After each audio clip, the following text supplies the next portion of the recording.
한국등산연구소 연구원 이선아입니다.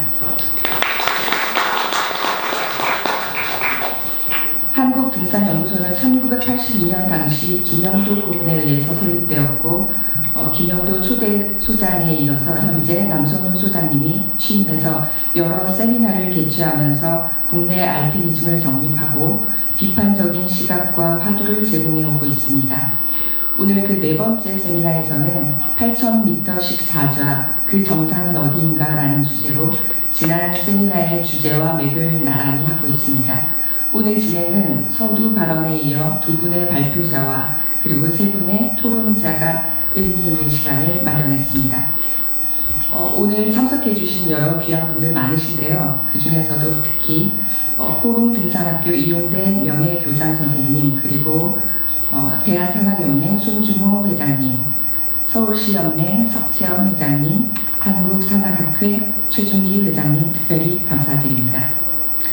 이어서 바로 저희 모두 발언으로 진행하겠습니다. 한국등산연구소 남선훈 소장님께서 서두 발언을 해주시겠습니다.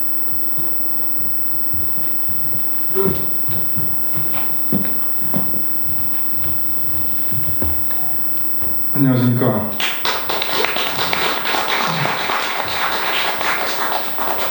지난해 가을에 이어서 네 번째 세미나에 참석해 주신 여러분 감사합니다. 이번 세미나를 기획하게 된 것은 재작년인가 8000m-ERS.com이라는 그 세계적인 사이트에서 다소 놀랄만한 발표를 했는데 우리 산악계도 이 문제를 논의하는 것이 좋겠다고 생각했기 때문입니다.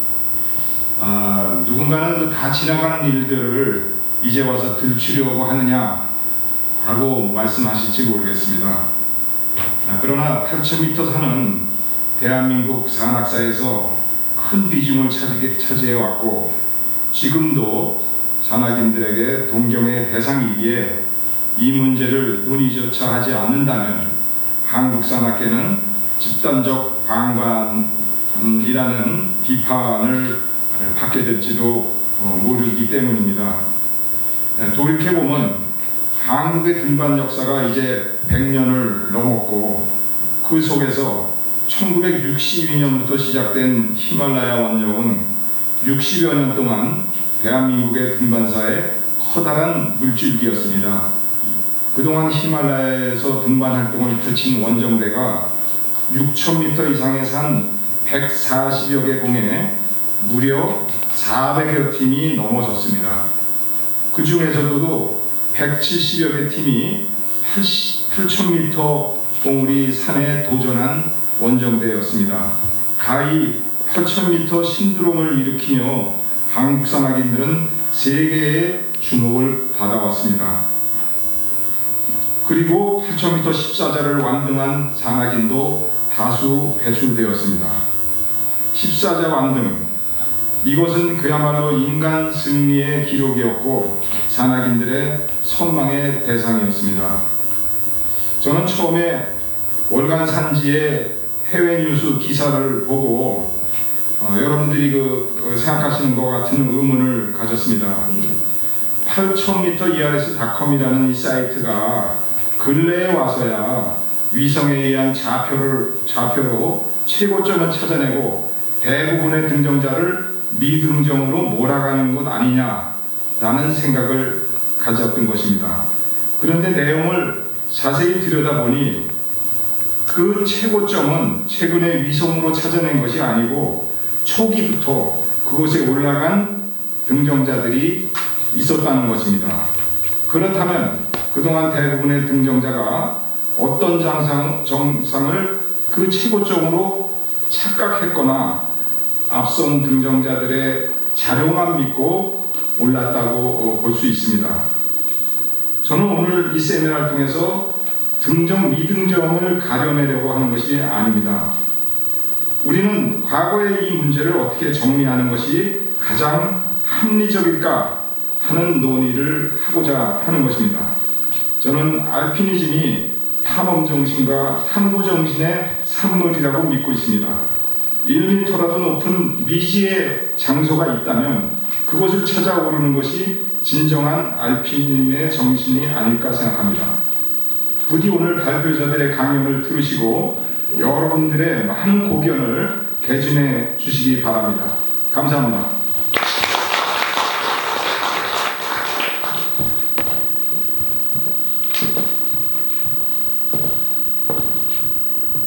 네, 저희 이제 본격적인 발표를 시작하도록 하겠습니다. 그 중에 첫 번째 발표는 한국등산연구소 곽정혜 연구원이 8,000m 14좌 정상은 어디인가 라는 주제로 발표를 시작해 주시겠습니다.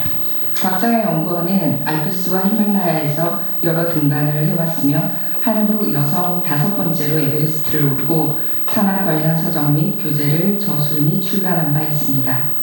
오늘 발표에서는 최근 화두가 된 해외 고산 전문 사이트 8000ERS.com 연구원들의 주장에서 그 근거가 무엇인지 보고서 내용을 요약 정리해 주시겠습니다. 여러분들이 지금 가지고 계신 책자 자료 안에 있는 사진들은 부득이 흑백인데요. 한국등산연구소 그 공식 홈페이지 공지사항 자료집에 들어가시면 컬러 사진이 탑재되어 있습니다. 지금 발표 내용 들으시면서 동시에 실시간으로 필요하신 분들은 접속해서 함께 컬러 사진으로 보실 수 있습니다.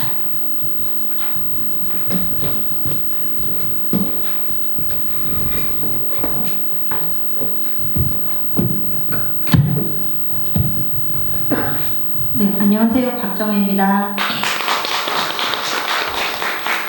저는 최근 그 8000ERS.com이 2009년부터 약 2년여간 홈페이지를 통해서 발표한 그 히말라야 몇 개 봉우리에 대한 정상 보고서를 요약하고 그 내용을 여러분들께 전달을 해드리고자 합니다. 조금 내용이 길고 어려우실 수 있는데요. 책을 보시면서 같이 사진 설명을 들으시면 훨씬 잘 이해하실 수 있을 것 같습니다. 네. 이 8000ERS.com의 주요 연구진인 에버하르트 유르갈스키는 시종일관 이렇게 주장을 합니다. 산의 가장 높은 지점이 정상으로 간주되는 유일한 지점이다. 그렇기 때문에 일부 봉우리에서 이 정점을 밟지 못한 경우를 이 필자는 미등점이라고 주장을 하고 있습니다. 네. 이 연구진은 지난 2012년 한 원정대가 여기 제출한 그 안나푸르나 일본 등정에 관한 보고서를 보고 이거는 뭔가가 좀 잘못됐다 이렇게 생각을 하게 됩니다. 그래서 한 7년여간 그 히말라야 8,000m 봉우리의 등정 사진을 꾸준히 연구를 해왔습니다.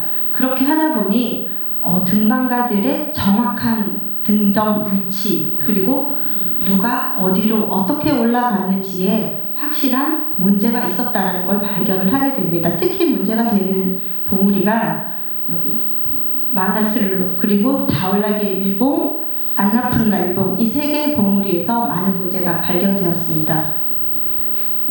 이 유르갈스키는 이렇게 주장을 합니다. 등반가들이 알든 모르든 또는 의도했든 아니든 불확실한 정상 지형 때문에 마나슬루 그리고 다울라게 일봉, 안나푸르나 일봉 중 하나 이상의 가장 높은 지점에 도달하는 데 실패했다. 몇몇은 고도와 거리 면에서 주 정상, 그러니까 진짜 제일 정점이 되는 정상에 가까웠고 일부는 거기서 그렇게 멀지 않은 그렇지만 확실히 고도가 낮은 지점까지만 등반을 했다라고 주장을 합니다. 그래서 이 연구진들은 이 톨러런스 존이라는 것을 생각을 하게 됩니다. 이 톨러런스라는 말은 프랑스어로 관용이라는 뜻인데요. 여기서는 그러니까 등정을 인정할 수 있는 허용 범위라고 정의를 내리겠습니다. 결론은 없어요. 이 사람들도 이 톨러런스 존이라는 거에 대해서 설정을 해야 되느냐 말아야 되느냐 이렇게 계속해서 묻고 있습니다. 그러면서 계속해서 이 산악인들 그리고 각국 산악 단체들이 의견을 개진을 해주기를 계속해서 바라고 있습니다.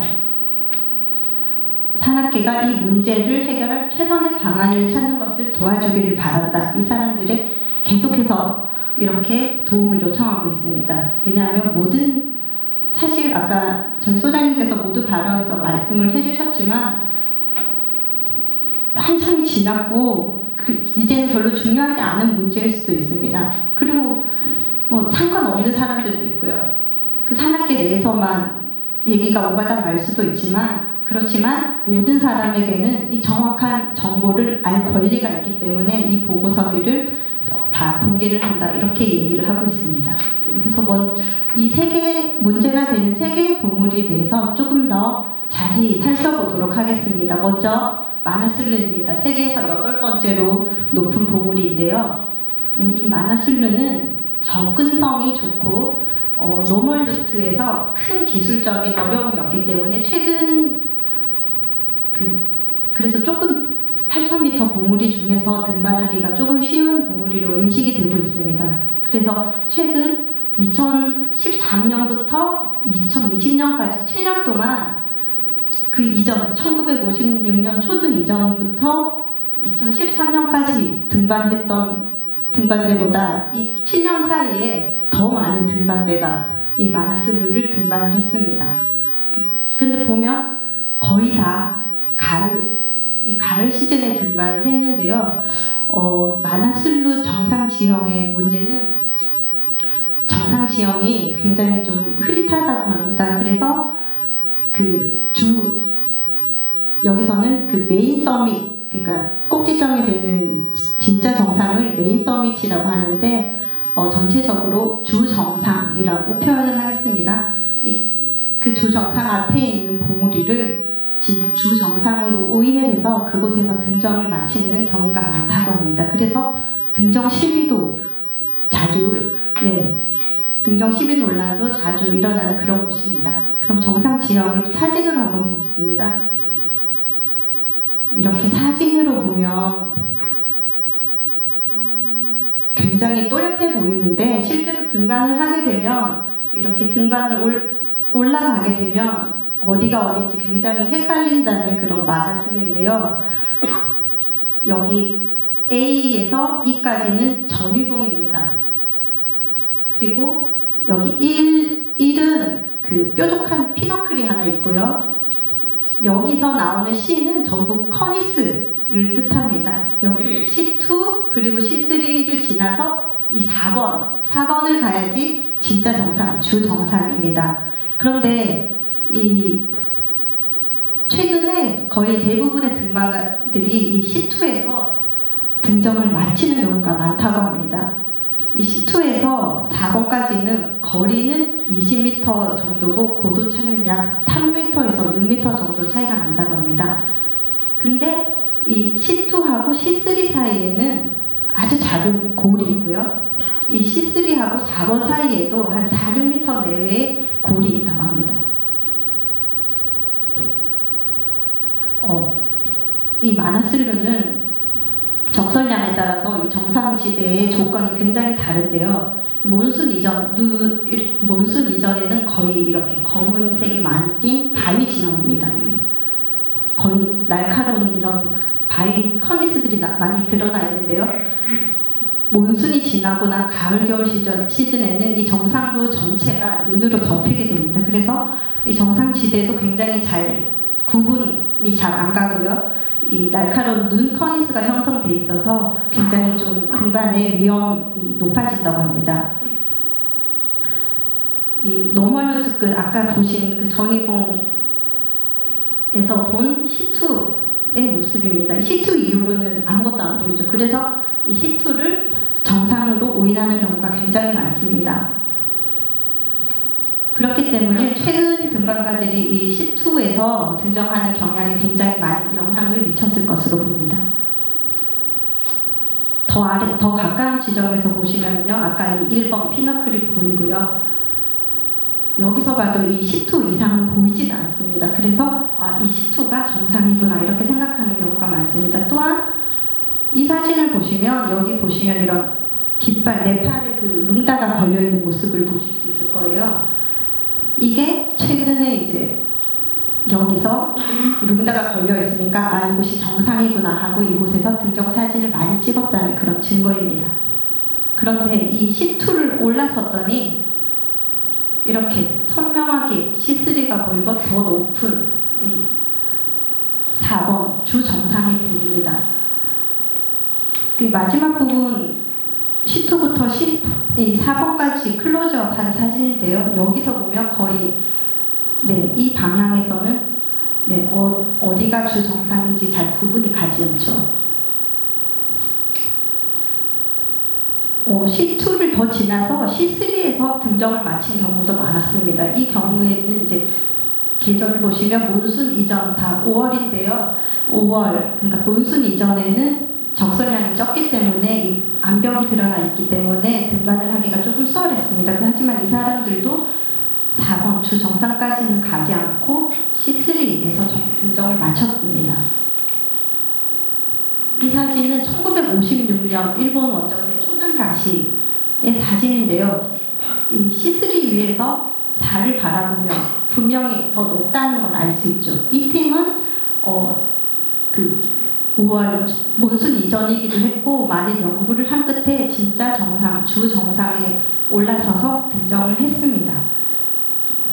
그 외에 다 4월, 5월 이렇게 봄에 등반한 사람들은 4번 끝까지 가서 등정을 마친 경우가 많았습니다.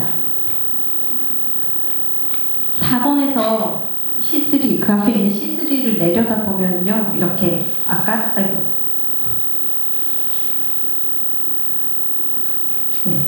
그 C3에서 4까지 4에서 6m 정도의 골이 있다고 했는데요. 거기를 등반해서 이렇게 내려오는 모습입니다. 그런데 여기 가을 시즌에 눈이 많이 쌓이게 되면 이 커니스가 굉장히 위험해져서 요즘 최근에는 여기까지 등반을 하지 않았다고 합니다. 결론입니다. 마나슬루는 여름 몬순 시즌에 굉장히 고지대에 눈이 많이 내리고요. 그래서 주 정상과 C2 사이에 큰 눈 커니스가 형성됩니다. 그래서 가을 시즌 원정대가 주 정상 4번까지 도달하는 것은 거의 불가능합니다. 그래서 최근 가을 시즌 등정대 위치는 그해 적설량과 그 상업 원정대가 어디까지 고정 로프를 설치하는가에 따라서 정상의 위치가 달라졌습니다. 대부분은 C2에서 끝냈고 간혹 C2와 C3 사이에서 등반을 마쳤습니다. 완벽한 정상 4번까지는 가지 못했습니다. 이 보고서에서 유르갈스키는 이렇게 묻습니다. 등정 기록 그리고 산악 윤리와 관련해서 이런 경우에 어떻게 등정에 성공했다고 간주할 수 있을 것인가, 그리고 4번까지 올라야만 주 정상에 4번까지 올라야만 등정을 한 것일까? 아니면 C2나 C3를 포함해서 톨러런스 존으로 설정을 하는 게 어떨까? 그런데 이 TG는 또 어떻게 정의할 것인가? 또한 이 연구가 발표되기 이전의 등반들은 그 오늘날의 현재의 이 기준에 비추어서 그 과거에 결핍이 있었던 등반들은 우리가 어떻게 다뤄야 할까? 다 등정을 못했다고 해야 될까? 아니면 그때는 다 그랬으니까 다 등정을 한 것으로 쳐야 될까? 또한 8,000m 14자에 도전하는 수집가, 그리고 그게 아니라 그냥 8,000m 공호를 등반하는 사람들을 구분을 해서 해야 될까? 이런 고민들을 굉장히 많이 하고 있습니다. 이 내용들은 이 책에 자세히 나와 있는데요. 나중에 자세히 읽어보시면 좋으실 것 같습니다. 이런 질문들은 이어서 다울라기리 일봉 그리고 안나푸르나 일봉에서도 계속해서 이어집니다. 다음은 다울라기리 일봉을 한번 살펴보겠습니다. 다울라기리 일봉은 세계에서 7번째로 높은 그런 보물이죠. 2019년 가을까지 총 559회가 등정이 돼 있는데요. 봄 시즌에 등반이 많이 이루어졌고 가을에는 그 절반쯤 이루어졌습니다. 주요 등반 루트는 북동릉입니다. 노멀 루트이고요. 다울라기리 일봉의 정상 능선은 굉장히 동서 방향으로 뻗어 있는데 굉장히 길고 가파르지 않은 좀 완만한 능선입니다. 그래서 지형적인 정상을 한눈에 구분하기가 어렵습니다. 말을 하자면 정상부 능선에 올라서면 어디가 정상인지 확실히 알기가 어렵다는 뜻입니다. 네, 다울라기리 일봉의 정상 지형입니다. 여기 이제 주요 지점을 한번 살펴보겠습니다. 예전에는 주로 이쪽 노멀 루트로 가서 이 동릉 끝 북동릉으로 가서 여기 스핑크스라고 하는 그 암벽 피너클을 지나서 메탈폴이라고 하는 지대에서 등정을 많이 마쳤습니다.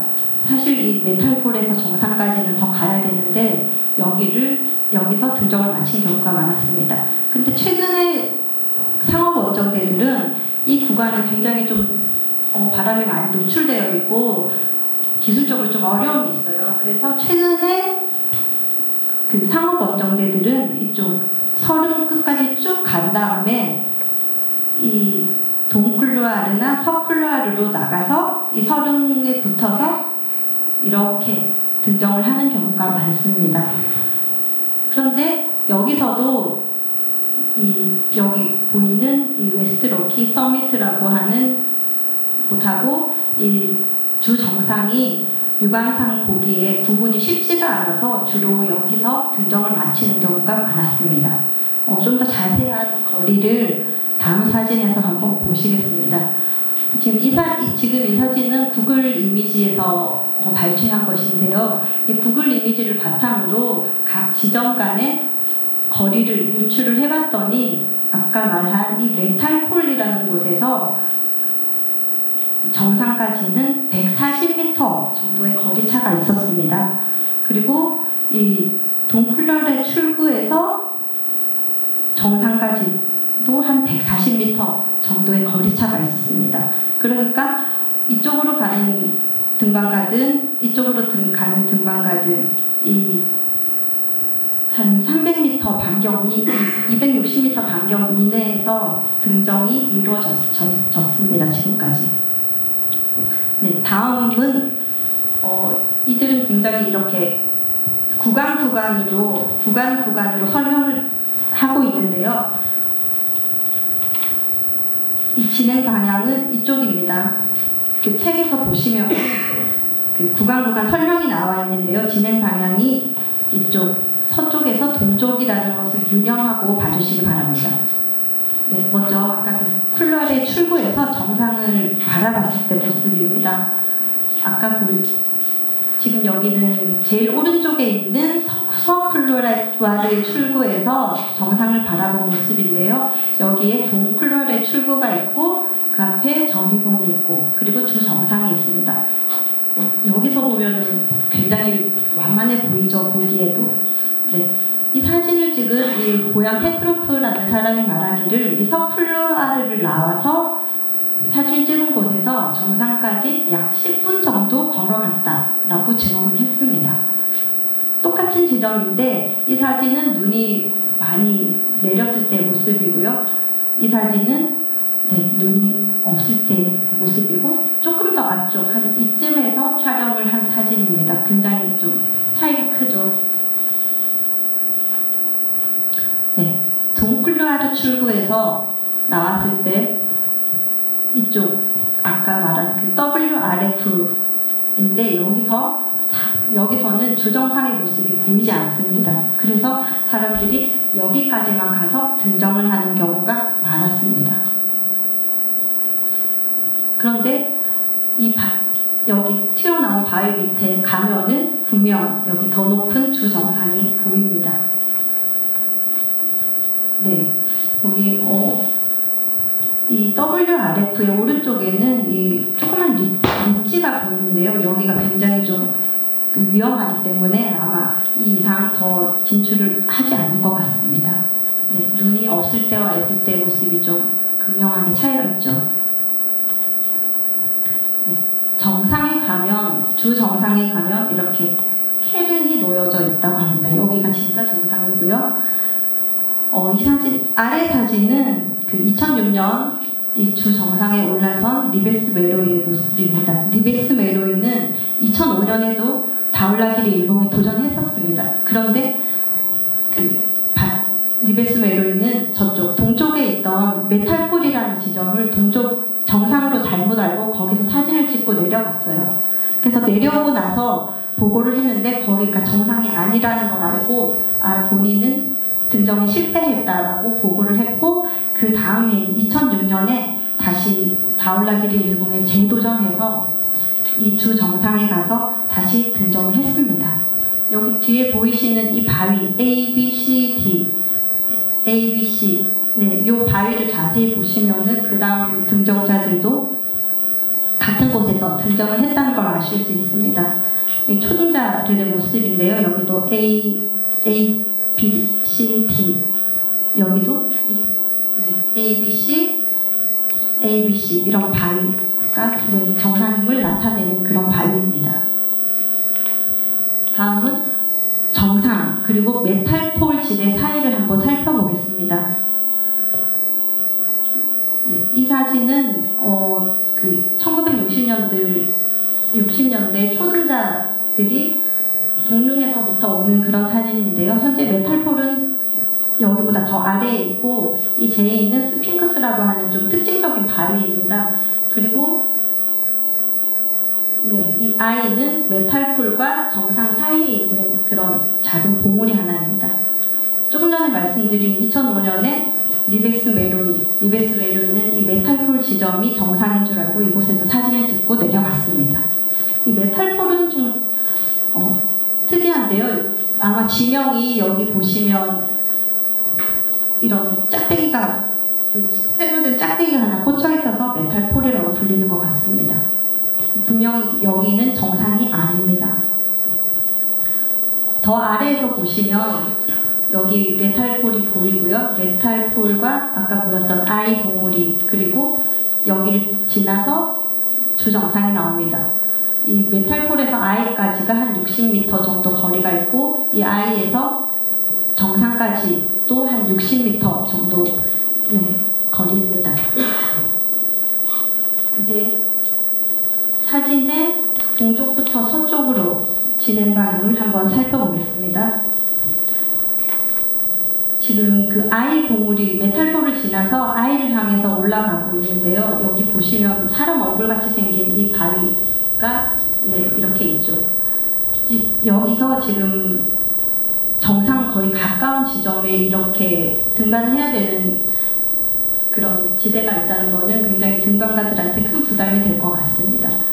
여기서는 이쪽으로 나가야지 정상으로 이어지는 길이 나옵니다.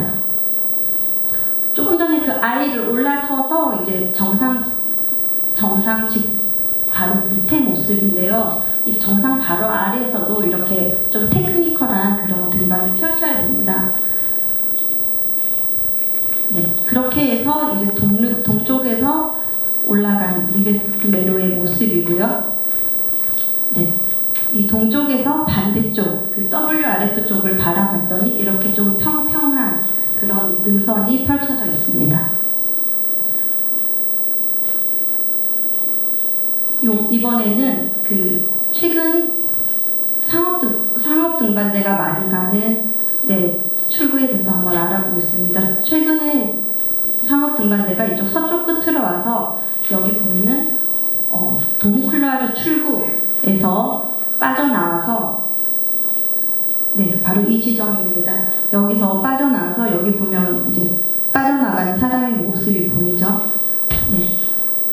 여기로 나오게 되면은 이 다울라기리 일봉에는 도무클라르 출구에 이런 시신이 있다고 합니다. 1995년에 이제 독일 원정대의 사람인데요. 저곳을 나와서 정상으로 가는 모든 등반가들에게 이정표가 되어주는 그런 시신이라고 합니다. 이 시신에 관련된 자료는 그 히말라야 데이터베이스에 굉장히 많이 언급이 되어 있는데요. 지금 보고 계신 책자 21페이지에 보시면 이 시신에 관한 기록을 정리해뒀습니다. 나중에 한번 자세히 읽어보시기 바랍니다. 과거의 팀 대부분이 메탈폴, MP에서부터 웨스트 락포어 서미트까지 골고루 등반을 펼쳤고 그들의 등정 위치는 그들이 어디서 멈췄는가 최종 변형 루트에 의해서 그들의 정상이 결정되었습니다. 동클루아르 출구로 나와서 WRF와 주 정상을 모두 다 올랐던 등반가들이 하나같이 말하길 이 WRF와 주 정상은 거의 같은 고도, 거의 1m에서 5m 정도 차이이기 때문에 더 갈 이유를 알지 못하고 이 WRF에서 등정을 멈췄다라고 이야기를 했습니다. 그리고 또한 등반적인 기술적인 어려움이 있지만 북동릉을 통해서 등반한 몇몇 등반가들은 이 메탈폴을 진짜 정상이라고 생각하고 거기서 등정을 멈췄습니다. 그래서 이 8000ERS 팀은 앞으로 미래에 등반할 그런 사람들을 위해서 이렇게 조언을 합니다. 앞으로 가장 확실한 등정을 하는 방법은 이 30 끝 지점, 상업 원정대가 많이 가는 30 끝 지점으로 가서 동클루아르로 가든 서클루아르로 가든 둘 중 아무 클루아르로 올라붙어서 30으로 올라붙어서 동쪽을 향해 쭉 등반을 하라 이렇게 조언을 하고 있습니다. 네, 다음 안나푸르나 일봉에 대해서 살펴보겠습니다. 안나푸르나 일봉은 2019년 봄까지 주로 봄 시즌에 등반이 많이 이루어졌고 북벽을 통해서 등반이 이루어졌습니다. 안나푸르나 일봉 정상부는 앞서 보셨던 다울라길이보다 더 평평하고 더 깁니다. 진짜 주정상을 구분하기가 더 어렵습니다. 네, 가장 낮은 지점과 가장 높은 돌출부 사이 고도는 최대 26.8m 정도라고 합니다. 잘 이해가 안 가실 텐데요. 사진을 보면서 한번 살펴보겠습니다. 이 안나푸르나 일봉 정상부 사진인데요. 여기 보이는 C0이라고 하는 곳에서부터 여기 지금 자세히 안 나오는데 리치 정션이라고 하는 RJ가 있습니다. 이 리치 정션은 말 그대로 능선, 이 주능선 그리고 북서릉, 남서릉이 한 곳에 모이는 그런 능선이 교차하는 지점입니다. 네, 이 일대, 이 300m 일대가 전부 정상 지형이고요. 여기서 제일 낮은 C0하고 제일 높은 이 C2, C3 이 사이가 고도차가 한 26.8m 정도 나는 그런 말씀입니다. 그리고 아까도 말씀드렸듯이 이 C는 전부 커니스, 어느 정도 발달한 커니스를 나타내는 거고요. 이 C3 그리고 C4는 쌍봉입니다. 두 개의 봉우리로 이루어졌어요. 각각 C3 이스트, C3 웨스트, C4 이스트, C4 웨스트. 네, 이거를 조금 이해를 하시고 나중에 보고서를 보신다면 조금 더 이해가 쉬우실 겁니다. 네. 이 지형의 주요 출구는 이쪽 동릉 그리고 C1으로 가는 이 걸리 그리고 이쪽 프렌치 클루아르라고 불리는 이곳입니다. 거의 이 일대에 거의 거리차는 300m 정도고요. 자세한 내용은 보고서를 참고해 주시기 바랍니다. 먼저 동쪽에서부터 순서대로 한번 각 구간별로 살펴보겠습니다. 네, 제일 낮은 C0인데요. 이 C0에서부터 오는 사람들은 거의 C1을 정상으로 착각을 하는 경우가 많습니다. 그래서 지금 이 셰르파는 C0을 지나서 C1으로 올라가면서 깃발을 펼치려고 등정 깃발을 준비하고 있습니다.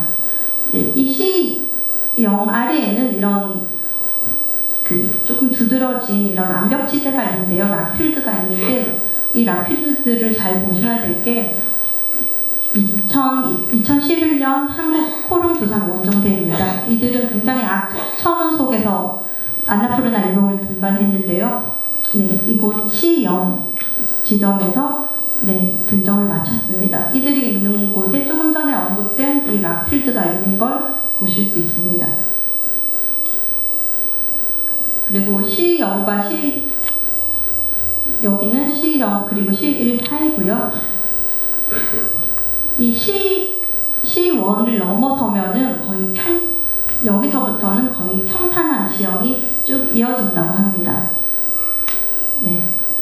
C1과 C2 사이인데요. 지금 이 등반가를 자세히 보셔야 될 게, 이 사람은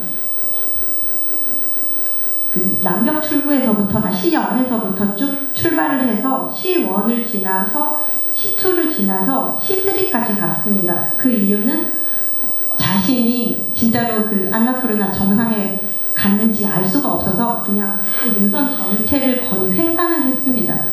그러니까 쭉 이 능선 전체를 걸으면 하나는 얻어 걸리니까 네, 그래서 네, 더 나아갔습니다. 진짜 정상을 찾기 위해서 노력한 사람들이죠. 네, 그리고 C3와 C2 사이입니다.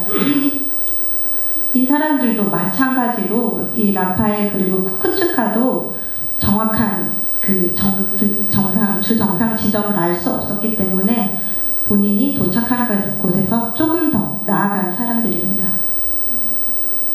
네, C2하고 C3 사이고요. 자세한 내용은 지금 시간 관계상 다 일일이 설명을 드릴 수가 없기 때문에 나중에 책으로 확인을 해주시기 바랍니다. 네, 이곳은 RJ 그리고 C3 사이인데요. 이쪽 아까 그 세 개의 능선이 만나는 곳이라고 했죠. 여기서 이 C3 이상은 보이지 않습니다. 그래서 대부분 이쪽으로 올라오는 사람들은 대부분 이 C3에서 등정을 마칩니다. 이제 진행 순서가 이쪽으로 가겠습니다. 네, 그리고 RJ와 저기 사이인데요. 아까 세 개의 출구를 말씀드렸는데 이쪽 프렌치 클루아를 통해서 올라오는 경우에 여기서 이 C3W로 가서 C2 쪽으로 가야지 등정을 하는데 일부 사람들은 헷갈려가지고 이쪽 RJ 쪽으로 가는 경우가 굉장히 많다고 합니다. 등정을 잘못한 경우죠. 그리고 뒤쪽에서 남서름을 타고 올라온 사람들은 제대로 C2까지 가게 됩니다. 네. 2016년 김미곤 대장의 안나푸르나 일봉 등정 사진입니다. C3W에서 등정을 마쳤고요. 네, 이쪽에서 오게 될 경우에 이 아래에 있는 특징적인 이 모양 바위가 여기가 정상인 것을 알 수 있게 해준다고 합니다. 네, 그 10호 위에 아까 RJ 있는 쪽에 이 특징적인 바위가 보이는데요. 반대쪽으로 보면 이 바위들에 대한 부분은 책자에 자세히 나와 있으니까 책자로 확인을 해주시기 바랍니다. 네, 이 C2, C3 사이에서도 아까 그런 바위들이 특징적으로 계속 보이고요.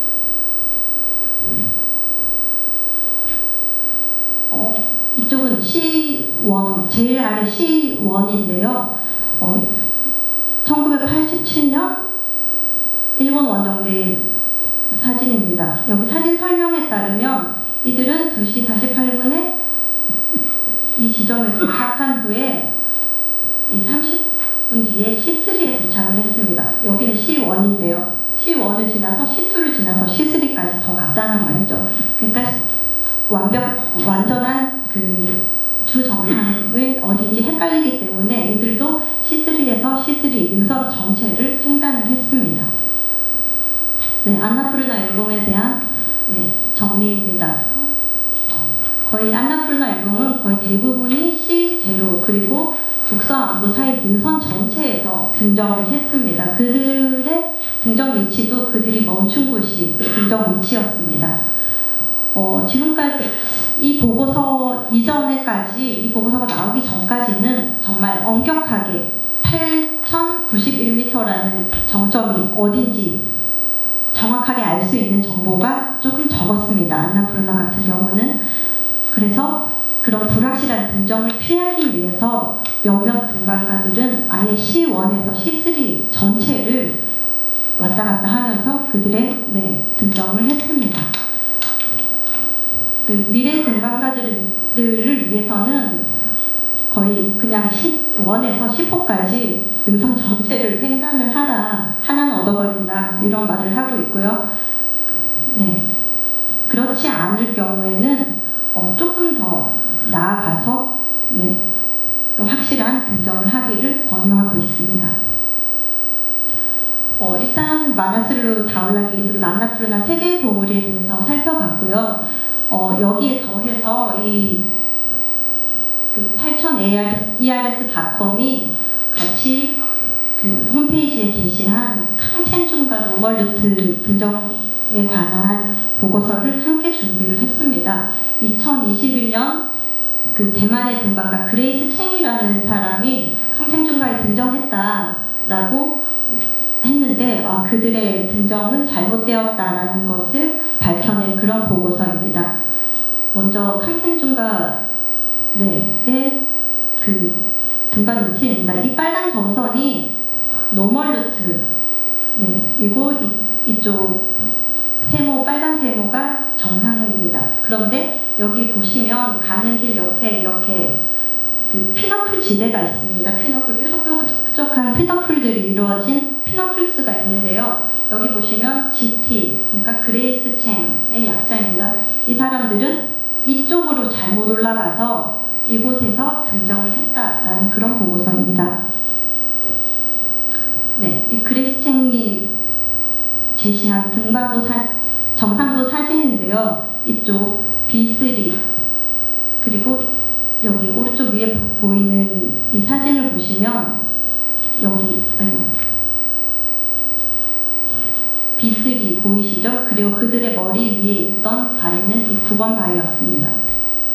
그리고 제일 마지막 부분에 나오는 이제 여기를 올라서 정상이다라고 얘기를 했는데 여기에 보이는 이 까만 바위를 봤더니 이 까만 바위는 이곳 피너클 지대 사이에 있는 이 까만 바위였습니다. 노멀 루트는 이쪽인데 한참 비켜놨죠. 네. 그리고 이들의 등반 보고서에는 그 5번 바위 여기입니다. 여기서 아래를 향해서 촬영한 사진이 있는데요. 네. 아래에서 봤더니 여기에 어퍼 블럭 그리고 로어 블럭이라는 그런 좀 특징적인 바위가 있었습니다. 이 로어 블럭은 우리나라에서는 등반가들 사이에서는 손톱바위라고 불린다고 하는데요.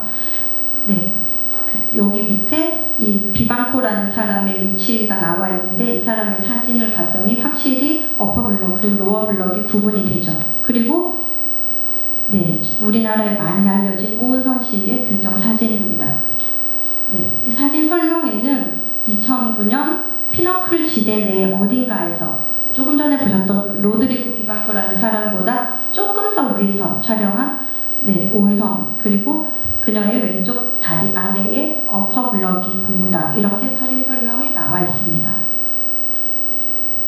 네, 저 사진을 토대로 살펴보면 오은선 씨의 최종 등반 지점은 이쪽 5번 바위 아래 어퍼 블럭보다 조금 위쪽인 이즈음이 될 거, 이즈음으로 그렇게 추정을 할 수가 있습니다. 그래서 이 보고서를 바탕으로 올해 2월 그 월간 산지에 오은선 씨의 캉첸 중간은 미등정이라는 이런 기사가 실렸습니다.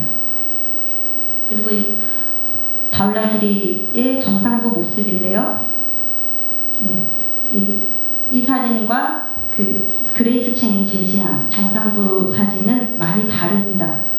그들이 제시한 사진에는 정상부에는 이런 모습으로 띄는 바위가 없어요. 정상 지역 어디서도 볼 수 없는 바위고요. 이 사진들은 아까 봤던 9번과 3번 사이 피너클스 지대에서 볼 수 있는 바위였습니다.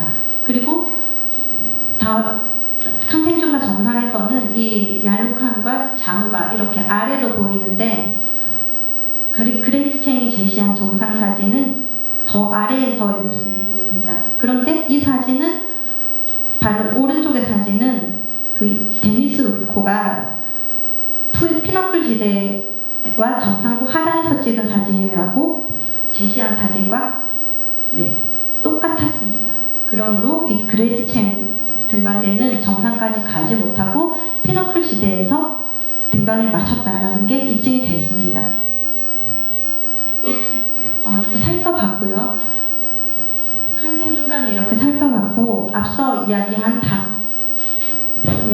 마나슬루 그리고 다울라길이 안나푸르나 일봉의 내용을 정리를 해보면 안나푸르나 등정 요구자들은 실제 정상보다 서쪽으로 65m 그리고 동쪽으로는 한 190m 사이에 있었습니다. 이 라인홀트 메스너도 아까 말씀드렸던 이 능선 분기점까지만 등반을 했습니다. 바로 어제죠. 어제 라인홀트 메스너가 본인의 페이스북에 이런 글을 게시를 했어요. 38년 전 오늘, 그러니까 1985년 4월 24일 안나푸르나 일봉의 정상에 올라갔다, 이런 내용을 게시를 했어요. 그런데 라인홀트 메스너는 그 주 정상까지 가지 못하고 능선 분기점까지만 갔었던 걸로, 그래서 이 8000ERS.com의 기준에서는 안나푸르나 일봉 등정을 못한 걸로 결론이 났습니다. 그리고 남벽 쪽으로 온 사람들은 대부분 시원까지만 갔고요. 그 우리나라 2011년 김창호 대장도 C0 지점 C0에서 등정을 멈추었습니다. 그리고 다울라길의 일본 같은 경우도 주 정상에서 60m에서 140m, 그러니까 WRF와 메탈폴 사이에서 등정을 멈췄습니다. 2005년에 리베스 메로이는 메탈폴까지만 가서 본인이 잘못된 걸 알고 다음 해에 다시 정상을 올랐죠. 그리고 1985년 에라르 로레탕도 메탈폴까지만 등반했고요. 2019년 니르말푸르자도 여기 WRF까지만 갔는데 이쪽 8000ERS.com이 이 사실을 주지시켰는데도 처음에 인정을 하지 않았어요. 그리고 모든 14자를 다 오르고 난 다음에 이 6개월 6일이라는 그 최단 기록을 내세웠죠. 그런데 이후에 몰래 다시 재등반을 해서 완벽한 그런 등반을 다시 했습니다. 마나슬루 같은 경우는 주 정상보다 35m에서 50m 앞에서 멈추는 경우가 많았습니다. 아까 보신 그 C2라는 곳에서 등반을 멈추는 곳이 많았고요. 하지만 1956년에 일본 초등대는 정확한 주 정상에 올랐었습니다. 그리고 1974년에 마나슬루를 초등한 여성도 주 정상에 올라갔고요. 그리고 그 이후에 여성이 그 마나슬루의 주 정상 4번 봉우리에 간 것은 가기까지는 47년이 걸렸습니다. 이렇게 해서 이 사람들은 계속해서 묻습니다. 이 잘못된 등정, 제대로 그 정정을 밟지 않은 사람들이 정말 제대로 등정한 사람들과 똑같이 취급을 받는 게 정당한가요? 계속 이렇게 묻고 있고요. 만약에 이 사실을 알고 있는 알게 된 등반가들이 자신의 잘못된 등정 기록을 바로잡기 위해서 재시도를 한다면 이것은 이제 앞으로 이 산악계 내에서 조금 그런 평범한 일이 될 것이다, 이렇게 이야기를 하고 있습니다. 그러기 위해서는 국립 그 산악 단체들의 그런 지원이 필요하다고 이야기를 합니다. 왜냐하면 대부분의 등반가들은 여러 이유 때문에 다시 재등반하는 것을 원하지 않을 것이기 때문에 국가 차원에서 나서서 이 문제를 조금 논의하고 해결 방안을 알려달라, 이렇게 결론을 이야기하고 있습니다. 이렇게 해서 이들의 주장대로 그 14자 등정자 목록표를 만들어 봤습니다. 그랬더니 제대로 그 정점을 다 밟은 사람은 이 에드비스터, 그리고 구스타프선, 니르말푸르자, 산셰르파, 이렇게 이 4명만이 오로지 완전한 정점이 되는 완벽한 정상에 오른 것으로 이렇게 결론을 냈습니다. 여기 보시면 메스너조차도 아까 그 안나푸르나에서 RJ까지만 오른 그런 걸로 기록이 돼 있죠.